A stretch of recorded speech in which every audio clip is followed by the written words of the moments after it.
Bienvenue, vous nous écoutez sur le www.radioalfayda.net. Alfayda, c'est la référence. Merci de choisir la référence pour vous informer. 12h au studio Allez Momarlo depuis Medina Baye. Voici les temps forts de l'actualité. Prolongation des heures de fermeture dans les marchés de la région de Kaolack. Le gouverneur Alioune Badara Mbengue cède à la demande des commerçants juste pour la période de Korité.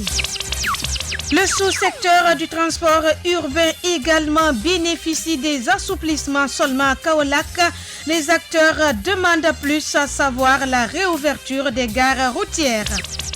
Fêter Korité en pleine période de crise sanitaire, c'est aussi réadapter ses besoins à la situation.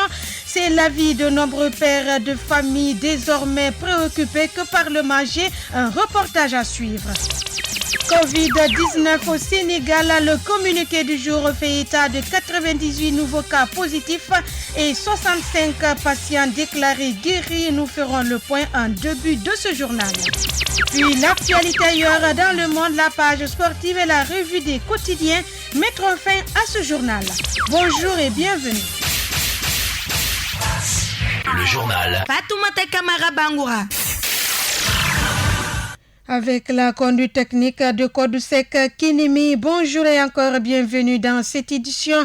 D'abord, le point du jour, 98 nouveaux Covid+, pas de décès et 65 patients déclarés guéris ce jeudi, selon le communiqué du ministère de la Santé, lu par le directeur de cabinet, Dr Aliouzou Walidjouf. Mesdames, Messieurs, bonjour. Je vous fais lecture du communiqué numéro 81 de ce jeudi 21 mai 2020. Le ministère de la Santé et de l'Action sociale a reçu les résultats des examens virologiques ci-après. Sur 1215 tests réalisés, 98 sont revenus positifs, soit un taux de positivité de 8,06%. Les cas positifs sont répartis comme suit. 92 contacts suivis par nos services. 6 cas issus de la transmission communautaire, répartis entre Mariste 1, Castor 1, Cité Keur Damel 1, Plateau 1, Guédiawaye 1 et Touba 1. 65 patients hospitalisés ont été contrôlés négatifs et déclarés guéris. 11 cas graves sont pris en charge dans les services de réanimation. L'état de santé des autres patients hospitalisés est stable. À ce jour, 2812 cas ont été déclarés positifs, 1251 guéris, 30 décédés et donc 1530 sous traitement. Le ministère de la Santé et de l'Action sociale exhorte au respect strict des mesures de prévention individuelle et collective. Respect strict des mesures barrières pour vaincre coronavirus. Retour à Kaolack pour la veille de Korité. Les marchés de la région ferment à 19h au lieu de 17h. Une décision du gouverneur qui a finalement cédé à la demande des commerçants en cette période de Korité. Alioune Badara Mbengue est aussi revenu sur les nouvelles mesures d'assouplissement dans le secteur du transport urbain, notamment les taxis qui gagnent une place de plus. Ses propos au micro de Cher Babacar Dieng. En ce qui concerne les transports urbains, interurbains, il y a un nouvel arrêté du ministre en charge des transports terrestres qu'on a reçu hier. Je crois que la seule modification, c'est au niveau des moyens de transport d'une capacité de 5 places, notamment donc les taxis urbains, mais aussi les véhicules particuliers de 5 places. Avant cette modification, ces véhicules de 5 places ne pouvaient prendre que 2 personnes plus le chauffeur. Maintenant, on a assoupli la mesure en y ajoutant une autre personne. Maintenant, tout ce qui concerne les taxis urbains ou bien les véhicules particuliers de 5 places, ils pourront prendre en dehors du chauffeur, je dis bien en dehors du chauffeur, 3 autres places. Donc ils seront 4, y compris le chauffeur. Donc ça, c'est une mesure d'assouplissement. Tout le reste toujours valable. En tout cas, les autres mesures, notamment pour les véhicules en dehors de plus de 5 places, on doit utiliser la moitié, tout en respectant les distanciations au moins de 1 mètre. Bon, maintenant, pour d'autres mesures, les motos Dakar, c'est toujours valable. Il aurait interdit toujours la circulation interurbaine de communes en commune, il est aussi interdit de prendre 2 personnes. Je crois que c'est toujours valable. En profiter pour vous donner la primeur de l'information, j'ai engagé une certaine concertation. Des acteurs sont venus me voir depuis hier pour solliciter un assouplissement en ce qui concerne les marchés. J'ai accédé à leur demande. Je crois qu'à partir d'aujourd'hui jusqu'au lendemain de Korité, je dis bien lendemain de Korité, on peut leur accorder une prolongation de l'heure de fermeture des marchés. Jusqu'ici, c'était 17h, mais on peut amener ça jusqu'à 19h. À partir de 19h maintenant, pour quelqu'un qui n'a pas vraiment suffisamment vendu jusqu'à 19h, je crois que si on lui donne jusqu'à minuit aussi, il ne pourra pas le faire. Donc, à partir d'aujourd'hui jusqu'au lendemain de Korité, je crois qu'une mesure d'assouplissement leur est donnée sur toute l'étendue de la région de Kaolack, cette région que je gère, pour assouplir un peu, pour permettre vraiment aux populations qui sont dans le besoin, surtout pour ces préparatifs de fête. Vous l'aviez entendu, assouplissement également du côté du transport, salué par le secrétaire général du transport urbain à Kaolack. Cependant, PAPSEC sollicite la réouverture des gares routières fermées depuis plus de 2 mois. PAPSEC est au micro de Cher Babakardien. Comme vous le savez, l'épidémie qui bouleverse le monde entier, plus particulièrement le Sénégal et la région de Kaolack. Les transporteurs, les chauffeurs du transport urbain de la commune de Kaolack. Vraiment, on avait senti des fatiguements généraux comme tout le monde. Mais depuis hier, on a reçu des instructions venant de nos autorités étatiques, particulièrement le ministre des Transports terrestres, notre tutelle, qui nous a lancé des arrêtés en nous disant que le transport urbain, les taxis urbains, on a augmenté une place supplémentaire selon l'arrêté disant que les taxis prenaient 2 places plus le conducteur. Je veux dire 3 places, y compris le chauffeur. Et on a constaté depuis hier que l'arrêté qui a été lancé par le ministre du tutelle nous a autorisé de transporter 4 places, y compris le chauffeur.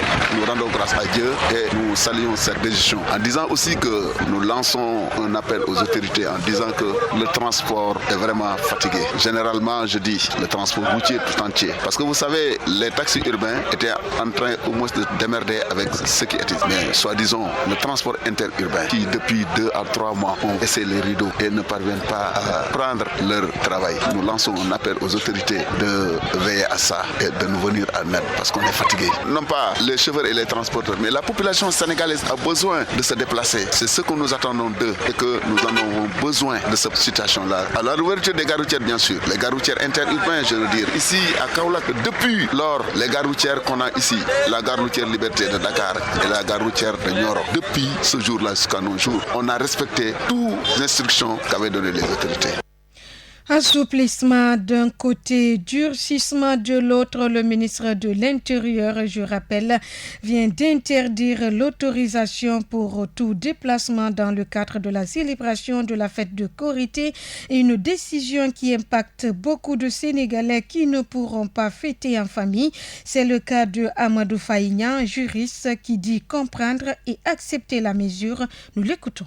On a appris ce matin par la presse que le ministre de l'Intérieur est revenu par rapport à l'autorisation spéciale de circuler au niveau des départements en prélude de la fête de Korité et autres, et qu'il y a eu un changement par rapport à ceux qui se trouvent dans les régions ou bien même dans les départements de Dakar, région de Dakar, Thiès, Skambour, ne peuvent plus maintenant se déplacer de Dakar, de Thiès vers l'intérieur du pays. Moi, je suis victime de cette situation parce que j'étais sur le point d'aller demander au niveau de la plateforme l'autorisation, mais vous savez, puisque ça m'a trouvé à Dakar, d'abord un sentiment de désolation du fait de ne pas pouvoir pour la première fois fêter la fête de Korité en famille du côté de la région de Baol et de Diourbel, mais aussi de notre côté pour mettre l'accent sur l'intérêt général lié à la santé de tous, affectés par la crise pandémique du Covid-19, et ça se comprend aisément de notre côté, vu qu'en ce moment le rythme de la propagation du virus touche plus particulièrement les régions de Dakar, Thiès et environ. D'après ce que le ministre a dit, que ceux qui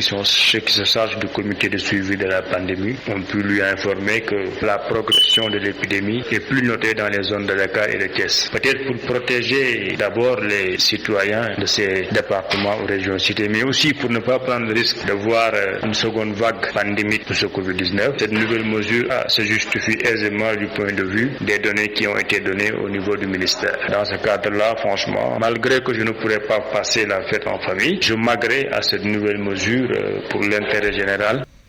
La fête de Korité dans un contexte de crise sanitaire difficile Pour nombreux pères de famille impactés par le Covid-19, pour eux, les besoins doivent être revus à la baisse et s'adapter à la situation. C'est un reportage de Cher Tigamsar. Coronavirus, fête de Korité à quelques jours, beaucoup de pères de famille déjà dans l'inquiétude avec les difficultés de la vie. D'après ce conducteur de moto Jakarta trouvé garé dans son arrêt, préférant garder l'anonymat, il soutient qu'actuellement leur seule préoccupation reste le repas de la fête. Bon, on se prépare, mais c'est difficile. Notre seule préoccupation, c'est de régler le repas de la fête. Obnubilé par les lourdes charges familiales, pas de travail, pas d'argent, aucune activité pour beaucoup de pères de famille. Tout est à l'arrêt donc, d'après Doudou Thiam qui pense qu'il faut procéder par priorité uniquement. Nous laissons tout entre les mains de Dieu et je crois qu'il faut juste procéder par priorité. Pendant ce temps, certaines femmes pensent que le moment n'est pas d'alourdir les charges, mais diminuer les besoins. Vous suivez le journal. Des irrégularités dans le fichier RNU de Touba. Le ministre Mansour Faye est venu pour le lancement officiel de la distribution de l'aide alimentaire a salué le travail effectué. Reportage Mamadou Moustapha Mbaye. À Touba, comme nulle part ailleurs, toutes les conditions étaient réunies pour qu'une énorme partie de l'aide alimentaire aille dans la besace des personnes qui n'en avaient pas droit. De passage à Darussalam Type, le ministre Mansour Faye n'a pas manqué de saluer le travail de terrain et d'audit qui a été fait sur le RNU. Monsieur le maire de Darussalam l'a rappelé, aucune difficulté particulière notée dans la commune de Darussalam Type. Et c'est pareil dans toutes les autres communes. Touba avait quelques difficultés puisque Touba c'est 37 000 ménages, quasiment les 2/3 issus du RNU, avec beaucoup d'erreurs, des redondances, des doublons, mais aussi des transferts de ménages. Et cela a été réglé grâce donc à l'implication des députés qui dès au début se sont manifestés pour accompagner le processus. Et je tenais quand même à les remercier, à les féliciter par rapport à cet engagement, en tout cas volontaire, un engagement citoyen. Je souhaite vraiment remercier monsieur le gouverneur avec qui j'ai échangé à plusieurs reprises. Et même j'ai eu aussi à échanger avec le préfet du département de Mbacké pour tout simplement essayer d'harmoniser les positions. Et c'est cela qui donne ce résultat. Le ministre Mansour Faye était dans le département de Mbacké et plus précisément à Darussalam Type à l'occasion du lancement officiel de la distribution de l'aide alimentaire au niveau de la région de Diourbel. Mamadou Moustapha Mbaye, Darussalam Type, Alfayda FM. Retour à Kaolack, l'agence régionale de la B6 vient d'offrir 1000 masques au comité régional de gestion de la pandémie, une façon pour l'institution financière de mieux s'impliquer dans le social après un premier cas positif de Covid-19 enregistré. Venu effectuer cette remise, le directeur Mamadou Di a remercié les autorités pour l'accompagnement et le soutien, propos recueillis par Cher Babakardien. Mais face à la crise, il est fort heureusement des valeurs que nous n'avons pas encore perdues. L'entraide, la solidarité, le soutien et l'accompagnement dont nous avons bénéficié il y a quelques semaines nous font garder à l'esprit qu'il faut espérer une issue prochaine, peut-être même plus tôt que prévu de cette pandémie. En effet, notre agence a connu son premier cas de coronavirus le samedi 25 avril 2020. Aussitôt la nouvelle divulguée, une grande chaîne de solidarité s'est formée autour de notre collègue infecté pour assurer sa prise en charge tant sociale, psychologique que médicale. Les autorités de Kaolack, avec à leur tête le gouverneur M. Alioune Badara Mbengue, n'ont ménagé aucun effort pour apporter aide et soutien aux collaborateurs et à sa famille. Des dispositions ont été prises pour assurer la sécurité de l'agence avec la désinfection systématique des locaux, la fermeture des lieux et assurer un périmètre de sécurité dans les environs. C'est le lieu, au nom du directeur général de la B6, M. Bernard Lévy, du secrétaire général, M. Ali Ben Taher, du directeur de la clientèle des particuliers et des professionnels, M. Mohamed Ba, et de tous les responsables de la B6, des collaborateurs de l'agence de Kaolack et à mon nom personnel, d'adresser mes vifs et chaleureux remerciements à vous personnellement, M. le gouverneur de la région de Kaolack, et à ceux de Kaolack en particulier, pour l'accompagnement et la sérénité dont ils ont fait montre lors de cette épreuve si douloureuse que nous ne souhaitons à personne de vivre. En tant qu'entreprise citoyenne, la B6, soucieuse de la santé de ses collaborateurs, de ses clients et de ses prestataires, offre offre aujourd'hui 1000 masques au gouverneur de Kaolack pour sa circonscription. Cette contribution symbolique témoigne de notre engagement auprès des autorités sénégalaises dans la lutte contre le coronavirus. C'est aussi le témoignage de notre responsabilité sociale d'entreprise qui s'est manifestée en d'autres circonstances dans la lutte contre le coronavirus. Un geste hautement apprécié par le gouverneur de Kaolack qui a aussi salué la solidarité à tous les niveaux face au coronavirus, le gouverneur Alioune Badara Mbengue. C'est un geste de reconnaissance, de gratitude à l'endroit de tous ceux qui se sont mobilisés pour soutenir les agents qui étaient atteints et qui ont été vraiment bien pris en charge très tôt. Et ces agents-là, aujourd'hui, ont regagné leur domicile. C'est une leçon qu'il faudra retenir, la solidarité entre tous les compartiments de la société, au niveau administratif, au niveau donc de tous les autres corps de métier. Bref, sur toute l'étendue de la société. Il faudrait donc qu'on se solidarise davantage pour qu'à chaque fois que quelqu'un ou bien un segment de la société est atteint, que tout le monde court pour lui porter secours. Parce que cette maladie n'épargne personne, n'épargne aucun segment professionnel ou en tout cas de la société. Quand cette affaire s'est déroulée, cette déclaration, le corps médical au premier rang s'est mobilisé, a fait tout ce qu'il devait faire. Nous avions à l'époque pris ce qui était atteint, on les a donc mis dans des structures hospitalières et la structure elle-même a été désinfectée puis fermée. Quelque temps après, il y a eu un personnel de remplacement qui était venu et qui a pris le relais. Donc on n'a pas perdu de temps. Ça leur a permis rapidement de reprendre service et de satisfaire la clientèle. Aujourd'hui, Dieu merci, tout va bien. Ils ont retrouvé donc leur profession. Je crois qu'il y avait une autre structure aussi qui était dans les mêmes situations. Cette autre structure aussi a été secourue. Mais ce qui nous marque surtout, c'est qu'ils nous ont exprimé leur gratitude, mais on leur retourne aussi cette gratitude. Parce que quand même, ils pouvaient aussi ne pas faire ce geste, ne pas venir nous remercier. Mais aujourd'hui, ils l'ont fait. Symbolique, mais expressif du reste, en venant donc mettre à la disposition du comité régional de gestion des épidémies. Ce lot de 1000 masques va aussi participer à la prévention de cette pandémie, des effets néfastes de ce coronavirus, dans la mesure où ces masques-là pourront protéger autant de personnes que de masques. C'est extrêmement important. Une autre remise nous mène ailleurs. Le mouvement Kaolack sur les rampes de l'émergence avec Macky Sall participe à l'effort de guerre contre la Covid-19. Les membres ont procédé à la mise en place des kits d'hygiène et de protection dans plusieurs endroits de la ville de Kaolack. Reportage Cher Tidiane Diagne. Force Covid-19, le mouvement Kaolack sur les rampes de l'émergence avec Macky Sall a remis un important lot de masques et gel antiseptiques aux populations de Kaolack.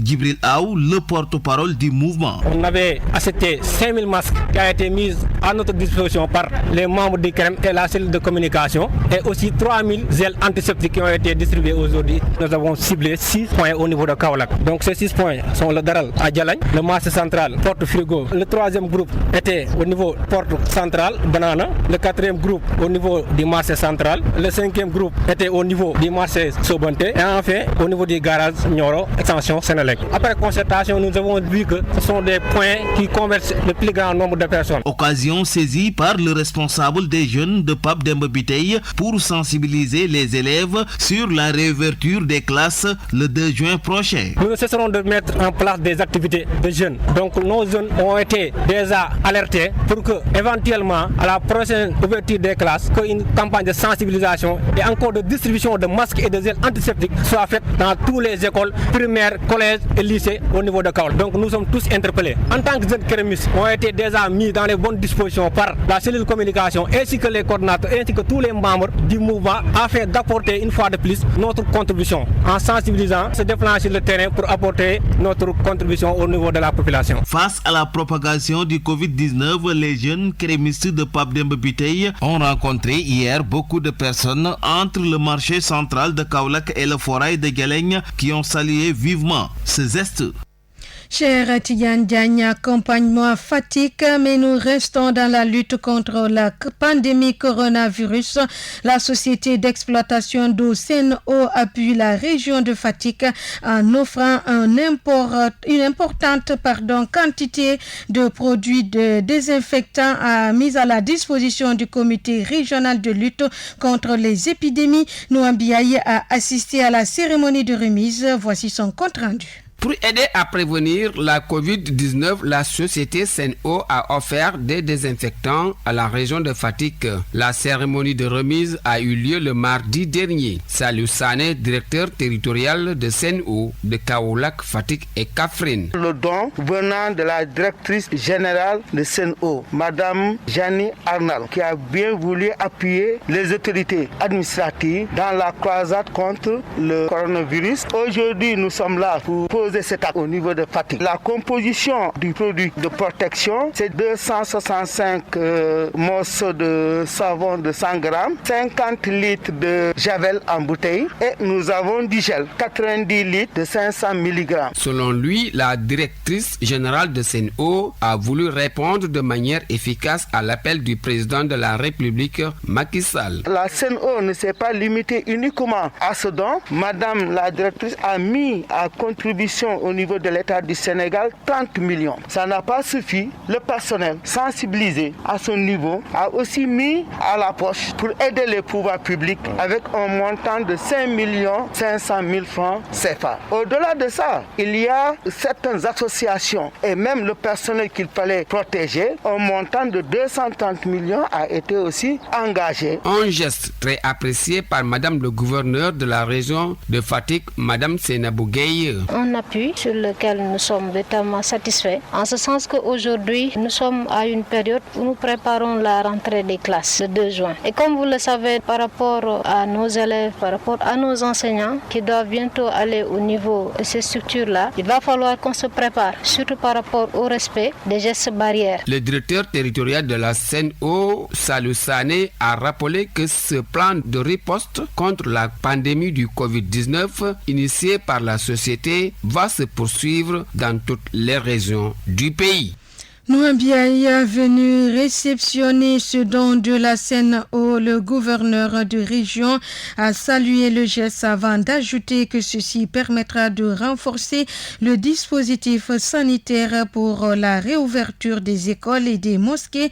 Le gouverneur Seynabou Gueye au micro de Nouambiaï. Ils sont venus aujourd'hui avec des produits qui nous serviront véritablement par rapport au respect des gestes barrières. Et quand je parle des gestes barrières, un de ces gestes-là qui me paraît être très important, c'est le lavage des mains. C'est un symbole dans la mesure où Sen'Eau, déjà dans la distribution, l'exploitation de l'eau au niveau des populations, elle a un rôle très important, surtout dans les communes urbaines comme celle de Fatick, comme celle de Foundiougne et un peu comme celle de Gossas et de Diakhao également. Si aujourd'hui, en plus de nous fournir de l'eau, ils viennent avec du savon, mais aussi avec du gel hydroalcoolique, de l'eau de javel, quoique ça montre nettement qu'ils sont là avec nous dans le cadre de cette lutte contre cette Covid-19. Donc nous ne pouvons que les remercier Madame la directrice générale, remercier aussi le directeur territorial, M. Sané, mais remercier aussi tout le personnel de la Sen'Eau qui de tout temps a toujours travaillé dans le sens d'appuyer les services de l'État, mais aussi l'appui de l'État dans toute politique initiée bien évidemment par cet État-là. C'est le lieu aujourd'hui de les remercier, surtout dans le contexte avec lequel ces produits sont venus, parce que ça va nous permettre aujourd'hui, préparant la rentrée pour le 2 juin, de prendre les mesures par rapport au respect de ces gestes barrières qui vont nous permettre aujourd'hui de vivre cette maladie et de continuer véritablement à mener nos activités de tous les jours. Parce qu'aujourd'hui, l'enjeu c'est quoi? C'est qu'aujourd'hui, nous devons apprendre à vivre avec cette maladie, à évoluer de telle sorte à ce que nos activités économiques ne puissent pas être aussi impactées comme on l'a vécu ces derniers temps. 12 heures passées de 22 minutes à Dialenya. Nous sommes de retour à Kaolack et c'est pour parler de solidarité Ramadan. Plus de 100 kits alimentaires remis à la mosquée Al-Falah au quartier Dialenya. Un don de l'ambassade de l'Arabie Saoudite destiné aux familles démunies. Un acte magnifié par l'imam de la dite mosquée, Imam Ibrahima Sissé, au micro de Nouambiaï. Les raisons de cette rencontre se résument en 3 points. Premièrement, ça montre que la solidarité islamique, que l'islam prône, est toujours là. La deuxième, c'est que cette rencontre aussi manifeste la fraternité islamique. Ça montre que vraiment, les musulmans sont des frères, partout où ils sont, comme nous le dit le Coran. Innamal mu'minuna ikhwa. La troisième raison, ça montre aussi l'excellence de la relation historique entre les deux pays, le Sénégal et le Royaume d'Arabie Saoudite. Si les relations n'était pas excellente, je pense que ce que nous avons vu ici, ils l'aurions orienté ailleurs. La nature du don que nous distribuons aujourd'hui, c'est 110 kits alimentaires. Chaque panier se compose de 25 kg de riz, de 5 kg de sucre, de 5 litres de l'huile, plus du lait et du café. Donc c'est ça la composante des paniers distribués à 110 familles. Alfayda FM. Stratégie en cours pour la reprise annoncée des cours pour les élèves en classe d'examen dans un contexte de crise sanitaire avec le coronavirus. Au-delà des dispositions, il est important que l'État rassure ses élèves pour qu'ils puissent se concentrer aux études une fois à l'école. Deifatou Sissé a rendu visite au psychologue conseiller du centre académique et d'orientation, suivant son reportage. Déjà, le fait de rassurer les gens, ça implique. Rassurer donc tous les acteurs, surtout les élèves, un rôle que l'État devrait prendre en compte. Le mieux en tout cas que l'État puisse faire à mon niveau, c'est de tout faire pour rassurer tous les acteurs qui sont dans l'éducation, que ce soit les parents d'élèves, que ce soit les enseignants, que ce soit même les élèves, parce que ce sont les élèves qui sont au cœur de cette situation-là. Ils ont besoin d'être rassurés, de savoir qu'ils seront mis dans les meilleures conditions pour qu'ils ne puissent pas s'exposer à un certain nombre de risques par rapport à cette pandémie-là. Cheikh Ibrahima Biteye est un psychologue, conseiller et sociologue. Il est au centre académique de l'orientation de Kaolack. De croire en tout cas et de savoir qu'ils sont en mesure et qu'ils pourraient être en tout cas en mesure de faire les cours dans les meilleures dispositions sans pour autant s'exposer à des risques énormes par rapport à cette pandémie-là. Le mieux qu'on puisse faire dans ce contexte-là, c'est surtout de garder notre calme et de nous dire que voilà, si nous respectons les mesures édictées par les autorités sanitaires, il n'y a aucune raison d'avoir peur. Il faut respecter ces mesures édictées-là et surtout, de l'autre côté, essayer de se concentrer sur le cours. Il y a la pandémie d'un côté, mais il y a la vie également de l'autre côté. Les acteurs, surtout les élèves, ont besoin d'être rassurés pour une bonne reprise, mais surtout d'étudier et de préparer les examens en toute quiétude malgré la crise sanitaire.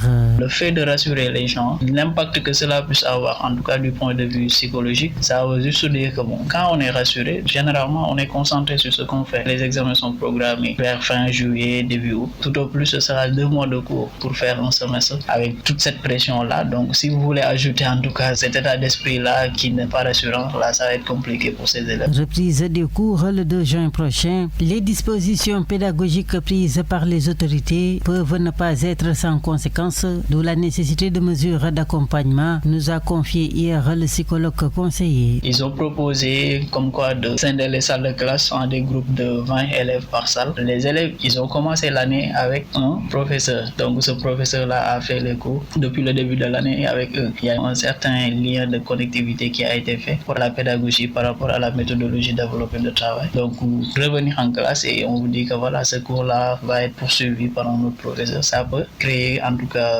une certaine rupture de cette relation enseignant-élève-là et ça pourrait perturber en tout cas certains élèves. Fatou Sissé, revenons avec le psychologue conseiller qui évoque également l'intérêt pour le Sénégal de penser au sortir de cette crise aux nouvelles technologies de l'information et de la communication pour rendre plus performant l'enseignement à distance. Cher Ibrahima Biteye, que nous réécoutons. Nous devons essayer de tirer des leçons par rapport à cette pandémie-là. Et je pense que la leçon principale, c'est qu'il est plus que temps que l'État puisse développer et mettre en place l'éthique, c'est-à-dire les technologies de l'information et de la communication, non seulement au cœur même du dispositif d'enseignement et des pratiques d'enseignement, mais dans l'administration globale. Parce que si ces technologies-là étaient vraiment développées dans les pratiques d'enseignement, je pense que cette situation-là n'allait pas se présenter. Donc on aurait pu avoir d'autres alternatives. Les élèves pourraient peut-être rester chez eux, continuer l'enseignement à distance sans ces problèmes-là. Donc, au sortir de cette crise-là, je pense qu'il sera plus que nécessaire de revoir notre position par rapport à ça et de mettre tous les moyens nécessaires pour que ces technologies de l'information et de la communication-là puissent occuper une place vraiment importante dans le dispositif et les pratiques d'enseignement. Actualité internationale. Place à l'actualité ailleurs dans le monde, une réalisation de nos partenaires de la Voix de l'Amérique. Jour de vote au Burundi, quelques 5 millions d'électeurs ont été appelés ce mercredi à choisir leur nouveau président, députés et conseillers municipaux en pleine pandémie de Covid-19 et au terme d'une campagne âprement disputée. L'armée centrafricaine et les forces onusiennes de la MINUSCA ont repoussé ce mercredi l'offensive d'un groupe armé sur la ville d'Obo dans l'extrême sud-est du pays. Au moins une dizaine de miliciens ont été tués, d'après le porte-parole du gouvernement. Depuis plusieurs jours, la ville d'Obo est encerclée par les éléments de l'UPC, le principal groupe armé du pays. Après des accrochages sporadiques ces derniers jours, de violents combats ont éclaté aux abords de la ville ce matin. Actualité internationale. Au Mali, 20 personnes ont été tuées et 11 blessées dans une collision entre un minibus et un poids lourd. L'accident est survenu hier soir sur la RN5 qui relie la capitale Bamako et la Guinée entre Sela-Bougouda et Narena. Un problème technique et un excès de vitesse du camion sont en cause d'après le ministère des Transports. Actualité internationale. Au Lesotho, l'ancien ministre des Finances, Moeketsi Majoro, a officiellement pris ses fonctions de Premier ministre aujourd'hui, au lendemain de la démission de Thomas Tabane, après plusieurs mois de crise politique. Le point sur le coronavirus en Afrique, des équipes luttant contre la propagation de la maladie à Kinshasa ont été agressées par des habitants qui résistent aux messages de prévention. 3 personnels de santé ont été séquestrés par une famille dans le quartier populaire de Kimbanseke, où 13 cas ont été enregistrés selon le comité chargé de la riposte en République démocratique du Congo. Actualité internationale. Le président gambien Adama Barrow a prolongé de 21 jours à l'état d'urgence pour combattre le Covid-19. La Gambie a déclaré 24 cas de contamination et 1 mort. Actualité internationale. En Afrique du Sud, des projections anticipent 1 million de cas et 40 000 morts du Covid-19 dans le pays. D'ici à novembre, l'Afrique du Sud est à ce jour le pays d'Afrique subsaharienne le plus touché par la maladie, avec plus de 17 000 cas recensés, dont 312 mortels et près de 8 000 guérisons depuis début mars. Le continent africain compte à ce jour un total de 91 443 cas avec 2 919 décès. Actualité internationale. Le projet de loi entérinant la fin du franc CFA a été adopté ce mercredi à Paris, un texte très attendu par les pays de l'Union monétaire ouest-africaine. L'annonce a été faite par la porte-parole du gouvernement français, Sibeth Ndiaye. Le franc CFA deviendra l'éco en maintenant la parité fixe avec l'euro. Ce sera également la fin de la centralisation des réserves de change des États d'Afrique de l'Ouest auprès du Trésor français, d'après Sibeth Ndiaye. Actualité internationale.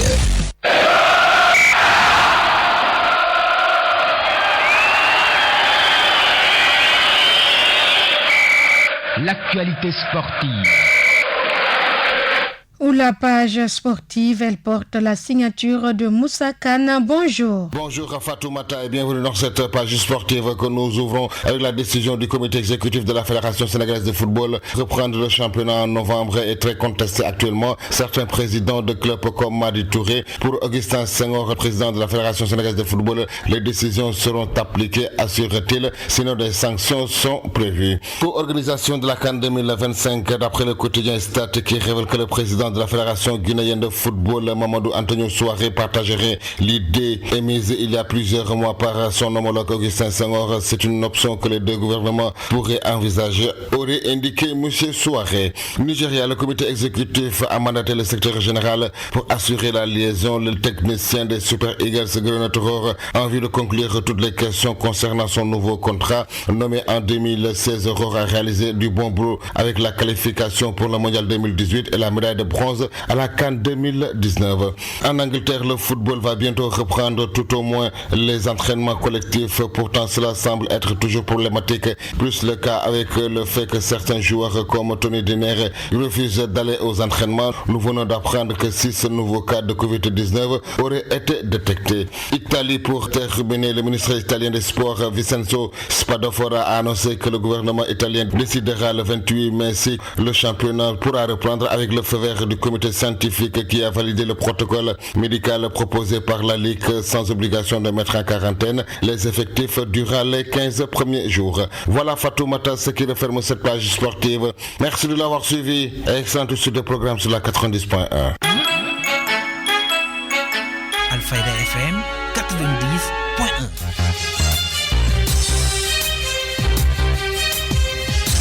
Et voilà, 12 heures passées de 33 minutes, c'est la page sportive qui met fin à ce journal. Mais gardez votre confort d'écoute. L'information revient à 13h en Wolof avec Ndé Radisadio. Avant de vous quitter, tout de suite, le rappel des titres. Prolongation des heures de fermeture des marchés dans la région de Kaolack. Le gouverneur Alioune Badara Mbengue cède à la demande des commerçants juste pour la période de Korité. Le sous-secteur du transport urbain également bénéficie des assouplissements. Seulement Kaolack en demande plus, à savoir la réouverture des gares routières. Fêter la Korité en pleine crise sanitaire, c'est réadapter ses besoins à la situation. C'est l'avis de nombreux pères de famille désormais préoccupés que par le repas de la fête. Covid-19 au Sénégal, le communiqué du jour faisait état de 98 nouveaux cas positifs et 65 patients guéris. L'actualité ailleurs dans le monde et la page sportive ont mis fin à cette édition réalisée par Ndefatou Sissé. Avec la conduite technique de Kodusek Kinemi, nous vous disons merci de votre fidélité à la 90.1. Le journal Fatoumata Kamara Bangoura.